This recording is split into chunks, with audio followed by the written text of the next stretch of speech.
More than a dozen trucks unload food waste here every day, 80 miles east of San Francisco. The city was the first in the U.S. to require everyone to separate out their compostable trash. Fruits, vegetables, tree branches, and cardboard decompose here until they're ready to be spread across surrounding farmland. Now the city composts and recycles more trash than it sends to the landfill. That means San Francisco's saving water, space, and chemical fertilizers, and reducing destructive greenhouse gases. So how does composting work when it's servicing a whole city? And why aren't more places doing it? We went straight to San Francisco's compost pile to find out if this model can actually reduce worldwide waste.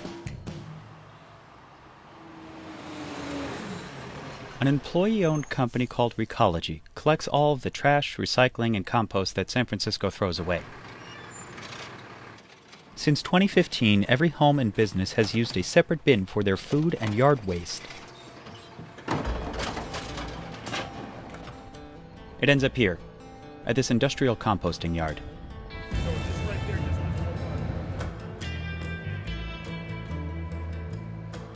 It doesn't look pretty now, but here in a little bit I'll show you the pretty part.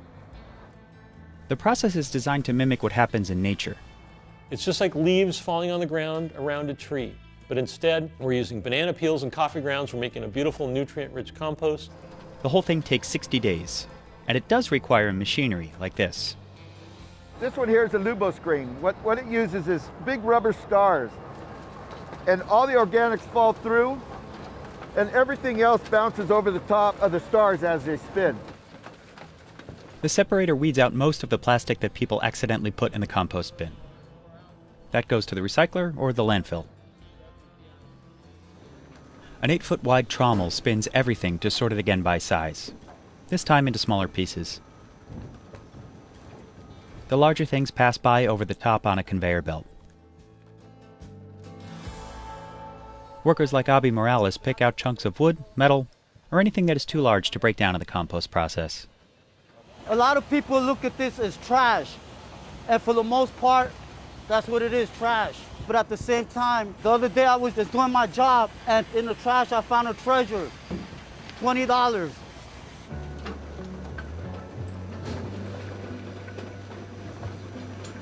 Bob used to work at a restaurant. When the pandemic hit and the industry was struggling, he made a career change. It's a dirty job, someone has to do it, and I'm the guy that does it, and I do it with joy.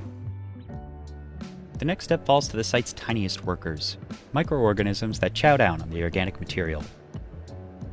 That's why airflow is so important. That allows the microorganisms to breathe. They're just like you and I. They need water and they need air. See where my hand is right over the top of this air pipe.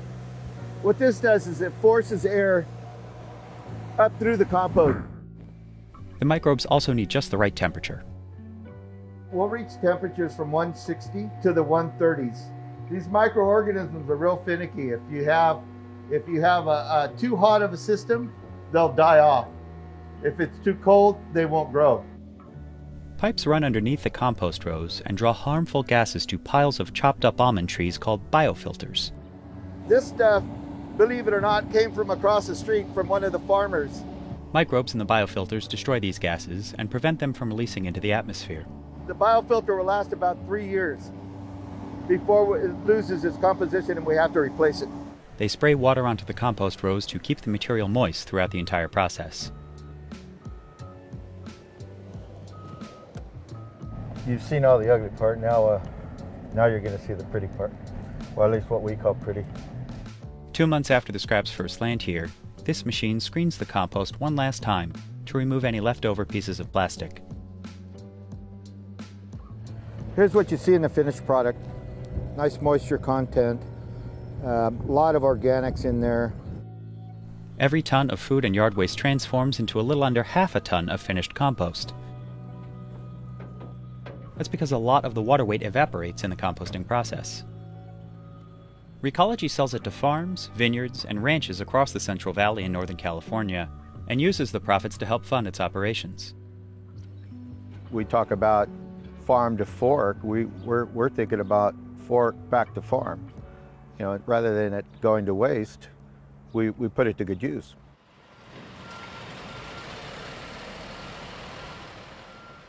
This is San Francisco's main waste transfer station for compost and trash. This 18-foot deep garbage pit used to get filled to the brim every day. But now, it might be 3 feet deep or 4 feet deep, and sometimes we can see the concrete bottom. today San Francisco keeps most of what it throws away out of landfills. That's a big change from 25 years ago, when California was running out of space to bury its trash. Since then, San Francisco has composted 2.5 million tons of garbage. That's enough trash to fill more than 13 Salesforce towers, the tallest skyscraper in the city. We weren't very good at making compost in the beginning, but we cut our teeth on that. The city incentivizes homes and businesses to comply with composting laws. If you're a restaurant and the majority of what you're discarding is organic and you're not composting, your refuse rate, your bill with your ecology is going to be through the roof. But if you compost, it's going to be lower. We're forcing you to save money. But composting doesn't only save landfill space. It's also a climate solution. In a landfill, food breaks down in a tightly packed environment without oxygen. That kind of rotting produces methane, a harmful greenhouse gas 80 times worse than carbon dioxide. Composting keeps that from happening.